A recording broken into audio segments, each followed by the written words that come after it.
বৌদির কাটা মুন্ডু নিয়ে রাস্তা দিয়ে হাঁটলো দেওয়ার। ঘটনাটি ঘটেছে বাসন্তী থানার ভরতপুর এলাকায়।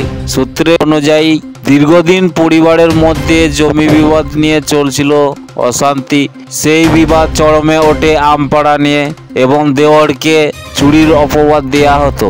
শনিবার সকালে হঠাৎ দেওর বিমল মণ্ডল বৌদি সতী মণ্ডলের উপর ঝাঁপিয়ে পড়ে এবং কিছু বুঝে ওঠার আগে ধর থেকে মুন্ডু আলাদা করে দেয়। এই ঘটনায় এলাকায় ভীষণ চাঞ্চল্য ছড়িয়েছে। আপনাদের যদি ভিডিও ভালো লেগে থাকে তাহলে চ্যানেল অবশ্যই সাবস্ক্রাইব করবেন আর ভিডিও লাইক আর কমেন্ট করে জানাবেন। ধন্যবাদ।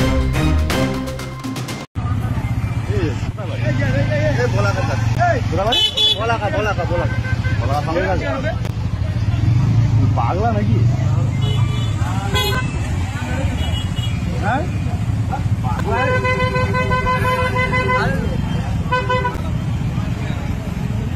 সামনে চ না, ভিডিওটা করে দেখি।